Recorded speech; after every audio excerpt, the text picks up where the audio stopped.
Welcome to the NBA Coast to Coast podcast brought to you by thelines.com. Coming to you from the West Coast, Josh Lander, joined by Nate Weitzer. He's on the East Coast. We got play of props here on the second to last day of the regular season. 15 games in the NBA. Everybody, all hands on deck here. Also have that same process on Sunday as well. And then we'll be back next week with futures and getting into those play-in games as we keep going along here into the postseason in the NBA. So definitely make sure to subscribe to that page. We also have best bets up in addition to our play of props here today to give you guys. So check that one out as well. And head to thelines.com and use that prop finder tool on there when you're finding these player props. Nice little chart right in front of you with all of the books that you might want to be using there with those odds and lines right in front of you. Nice and easy to check out there. So check that one out. And Nate, we're going to jump right into our first NBA play a prop here. The former MVP of the league, Joel Embiid.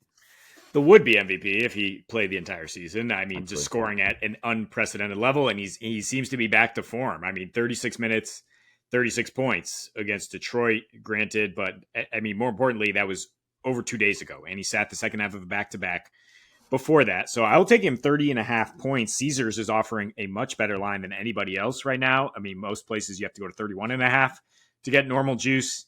Also intrigued by plus 140 for him to hit 2 threes, since he's really been more comfortable taking threes since he's come back. It seems like he's done that in 3 straight. He took 9 threes against Detroit. He's just kind of clowning on people to be like, or he's protecting himself. Like, I'm not going to go in there and hurt this knee in some way. I'm skilled enough to just take you out on the perimeter, Wendell Carter, and use my guard skills and just knock down shots. But I mean, typically dominant Embiid. I mean, Maxey has a few more touches than him, but he's getting 50 touches per game in the front court, scoring 0.7 points per elbow touch or per post touch. And it's just historic numbers from him. He's got to the free throw line double-digit times in 3 of 4, not against Miami, as we kind of indicated might be the case, but against Orlando, he's gotten to the free throw line 13 times per game in his last 6, averaged 35 points, has a 50-burger in there, dropped 36 last time out at Orlando.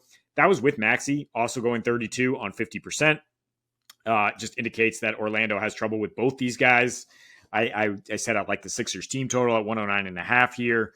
This is an Orlando team that's lost 3 straight on the road, including at Charlotte, and allowed 28 assists per game in those spots. So, I mean, if you want to tack on Embiid's assists, that's fine. But, I mean, he's just scoring at such a ridiculous rate. And Orlando struggles to guard a guy like him. I mean, everybody struggles. He's undeal-withable. Like, you can't – that's why, like, they're a good defense, but they have – chinks in the armor that Embiid can exploit in terms of they actually give up the second highest field goal percentage on mid-range, 15 to 19 foot shots since the All-Star break, and their bottom 10 at a little closer, 10 to 14. So Embiid is just going to kill them on the elbow. On 2 days rest this season, that's what I said is the key here. He's shooting 55%. He's scoring more than a point per minute, 33.5 in under 33 minutes per game. He's also scoring 36 at home this season and 36.5 in wins. So for him to get 31, I feel very confident about. I think you might even be able to ladder that up if you want some plus money. Yeah, why don't we have Maxey props? I really want Maxey props as well. I mean, Maxey is. I mean, look, Embiid and Joker surpass any data about how good a team's defense is on any part of the floor. I don't care. Like Luka, same concept, right? It doesn't matter to me how good you are at defending XYZ. It's Joel. For Maxey, though, he is the perfect player for scoring against Orlando. Ball handling guard who likes to pull up without needing a pass to make his shots.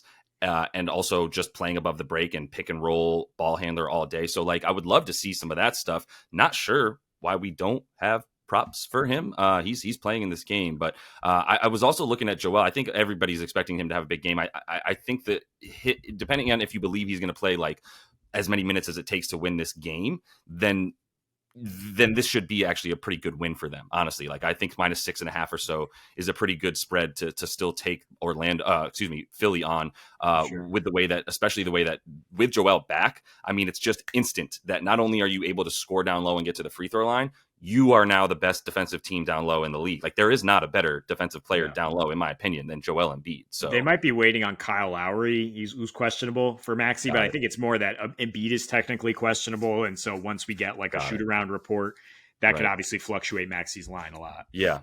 Yeah, I'm not going to try and guess what this Philadelphia has become worse than the Miami Heat in terms of trying to guess what's going to happen to their injury report here, right? In terms of the games and shenanigans that they play. So it's a little bit weird to see that. But if Maxey comes out, around 22 and a half, 21 and a half points, I think you're still good to get him there, as I think he'll get close to 25. But I'm going to go ahead and talk about the previous MVP before Joel Embiid, and that is Nikola Jokic. And I'm taking his first quarter points at over 7.5 because I really wanted to target him. I love when he plays against San Antonio. I love when he plays against Wemby so far this season and what we've seen there. And just like he's like somewhat gentle about it. He's just like, I'm going to back you down now, bud. All right. And now I'm just going to put it up here with my touch. Sorry about that, pal. I didn't mean to get you under the basket, even though you're 7'4". And Wemby is a sweet guy and is trying his best out there, but he's going to bring it on offense. I like Wemby's props as well tonight. I know you're going to talk about that for a minute, but I had to give Joker some love. It's at 28.5. This game should be over by the half. I mean, it was not very close last time without the two studs, or the two other dudes playing for Denver, when it was really Jokic doing it on his own, right? We didn't have Murray in that one as well. So the 28.5 with Murray and Gordon around, not versus Rudy Gobert in a close game like he had the other day where he just went completely off and took the majority of the shots and was doing it all, because we know when Joker's motivated, it's against guys like Rudy Gobert, and he's motivated in a slightly, like I said, gentler way against Victor Wembanyama. And this game shouldn't be as close because it's a lot more little bro stuff, and there's no like actual adversary here in terms of the Spurs trying to compete with this Nuggets squad now. But the Nuggets need to make sure they get this one seed, and they do need to win out because they don't have the tiebreaker against either the Thunder or the Timberwolves. I could want to say the Spurs. So with that in mind, like the Thunder are going to win tonight against Milwaukee. You got to take that one. And Minnesota has a pretty easy road ahead of them as well. So my main point here is like they got to win, but I don't trust that he'll be in there in the fourth quarter for enough to get the 29 points. That's at the total. In the first quarter stuff here, he's taking 6.5 at least field goal attempts per game over his last 10 in the first quarter. He's played all 12 minutes of all but 2 of those last 10 first quarters that he's played in as well. So they're keeping him in there early in the hopes that they can sit him for a bit more in the fourth quarter, which he has done as well over the last 10. Like I said, playing all 12 minutes for almost every game here in the first quarter.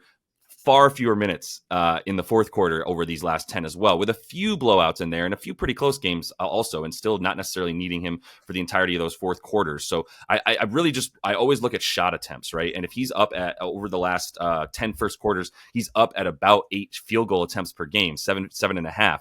Then like I just need him to hit 4 of these, right? Like going 4 for 7, 4 for 8 for Nikola Jokic, not even counting the ability to get free throws and hitting basically 1 3 per first quarter as well over his last 10. He's got 2 threes a couple times, missed a couple, and then has at least 1 right in about 7 of those last 10 in terms of the 3-pointers. So everything for me with Joker right now just leads towards he's going to do his damage from on the scoring early. The assists haven't even been there quite as much. He's like, fine, I got this, especially with dudes that have been missing. And now it's like the most vulnerable place on the court for the Spurs. I don't think they've stopped a center from getting his point total right since like basically maybe Nixon was in office. Like it's been a while. They've been awful against centers all season. So I'm going to keep riding with a center to at least do it in the first quarter here against Wemby and squad. Yeah, the one thing I'm going to dispute is that you think they're going to walk over the Wembanyama Spurs, who have not only covered in 7 of their last 8 with Wembanyama, they've covered by almost 10 points a game every time. They're winning outright when they're like plus 11. They covered by 10, losing by 5 in Denver, which you did mention. Denver is missing a couple guys. I don't think that they're going to come out with that killer instinct from the get-go. I mean, that doesn't mean Jokic doesn't score a lot. I think it's a fine pick that does kind of guard you against the blowout. But their MO has been to like, yeah, exactly. Like you said, to be gentle with these young bucks and just play around a little bit. And then in the fourth quarter, put the kibosh on that and probably just win this game, but not cover it. And that's what I'm hoping, because I'm going to take Wemby's rebounds at 10.5, which is good money, minus 105 here. You can look at 3.5 blocks as well after he had 9 blocks against Joker. That's more of a fun bet, though. I think this rebounds is pretty good in terms of security, because I mean he's fired up to face the Joker. Like both of them were motivated for different reasons when they got together. Obviously, Wemby sat the second half of the back-to-back. The Spurs get absolutely waxed. They're sitting other guys now, but he definitely wanted to play in this one. This is the second to last game for the Spurs, and I think probably the most important game left for him because of how he looks up to this guy. He goes for 23 and 15 with the 9 blocks last time out. Now, he did go under with just 9 rebounds the last time they were home against Denver. Nuggets shot 55% in that game. The pace was only 96. The pace was 100.5 in the rematch. Spurs are playing at a 100 pace in the since that game, and they just played at a 113 pace against the Thunder without Wemby. But so point is, I think it'll be a little faster, and also home road stuff for Wemby. 25.5 and 12.5 at home versus 17.5, 10.5 since the start of March. Now, I mean, the matchup, Denver, since the All-Star break, is 22nd in defensive rebounding rate, 27th in the first half. So they do not come out with that high intensity to say, like, okay, we got to keep guys off the boards necessarily.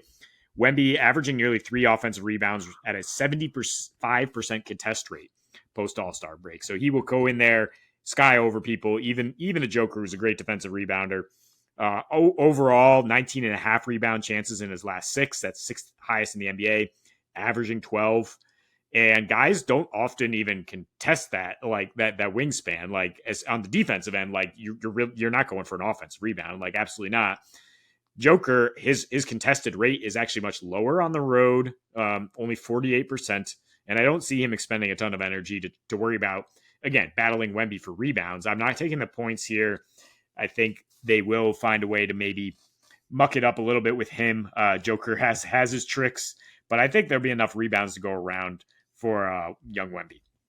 Interesting. Yeah. I mean, the rebounds, I mean, PRA doesn't even really scare me from Wemby. I'm not going to lie to you. I do think he's right for as much as Joker's motivated to just get easy buckets against Wemby and give him sort of an education on the offensive side of the floor. I don't think he really cares about like stuffing this kid on defense or really going all out in that sense at all. So I agree with that. I think even though Wemby's actually kind of meant more of an under for this, the games that he plays in, I do think that the over is a bit better of a play here with a lackadaisical Denver defense probably. And if you do think it's close, then I don't think you worry about the Jokic points in the first quarter versus the game. Because if you think it's going to be like that, then I still say 30 plus for Jokic in a game that, let's say it's within 10 points for the majority of it, then I think the 29 to 30 points for Joker tonight is also a solid play. I mean, he's been taking 20 shots a game, including against that Spurs squad. So we'll see. The only thing that gives me pause there on Joker, because I'm with you on Wemby, is the idea that like he didn't have dudes on his side last time to help him against Wemby and company, and so he just did it all himself.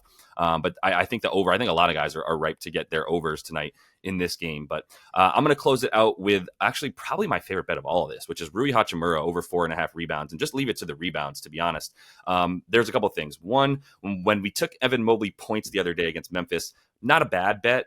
Ended up not, he had 8 in the first quarter or whatever, so it dwindled at the end. But the rebounds were a play as well, because now you start to look at who's getting, like, if you're playing Memphis, you're going to get rebounds. That was why I was told by a random fan online to take Mamu Kalashvili rebounds, because he had just played Memphis and he went for 16 boards because Memphis missed 64 shots. They were 36 of 100 from the field that day. That is high school basketball stuff. It was crazy. So there's going to be a lot of rebounds available. And Rui, the two things I'm looking at here is there's rebounds available. Rui is firmly in that starting lineup, which is actually why this Lakers team has been, it's a major reason for why this Lakers team has been so good over the last 10 to 15 games, since they really just revamped that starting lineup to have him in it and really help them around the board, so that LeBron isn't like, I have to get 8 to 9 rebounds a game in order to for us to like maintain and not get Anthony Davis hurt, because he's trying for 25 board chances a game, etc. So Rui comes in and really helps out with that. He's second on the team in rebound chances over these last 10. He's averaging 7.5 in that time. And the other thing I really need to rely upon for Rui is he's somewhat blowout proof. He's one of the dudes who does stay in towards the end, even though he's in the starting lineup. They do like to sort of close when they sort of just need to close and don't necessarily feel like they need AD and they need LeBron in there. They do have at least some form of D'Lo, Austin Reeves, and Rui now on the floor, with a couple other guys like Jackson Hayes that they can now bring in and not necessarily need to play AD as much. I know they'd love to be able to give him some time as well against this Memphis squad. And as soon as AD comes off the floor, it's the only dude with more rebound chances than Rui. So this 4.5 number is just wrong, in my opinion. Like, I think at 5.5, it would still be a decent look. I think he's good for 7 to 8 boards tonight. And I didn't mind the points, but those have actually gone up a little bit. We've lost juice on the over for his 13.5 points. It's now at 14.5 because I think there is some logic to, and groupthink out there that like Rui's going to be in a blowout game at the end of the third and beginning of the fourth quarters. He's still going to be out there getting minutes to help us just crawl over that line. But I wouldn't be the least bit surprised if he had 5 boards by the time the third quarter is over.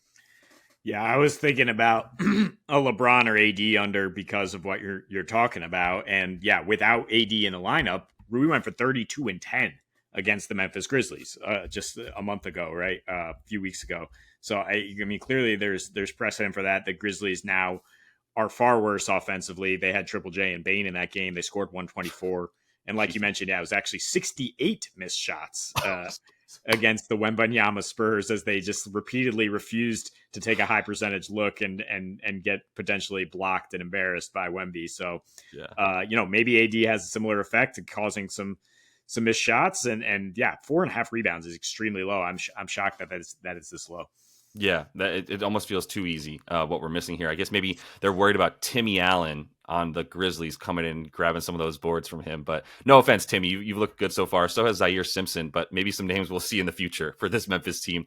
That is all the time that we have for you in this one. Appreciate you guys following along all regular season, but we ain't done yet. We're getting in here to the postseason. We're going to have some futures up as well. If you want to know how we're betting on some of these teams to do in the playoffs here moving forward from a futures perspective, definitely want to check that out early next week. And then we get right into those playing games. That's Tuesday of next week. So appreciate you all. Continue to follow along. And until we see you next, happy betting.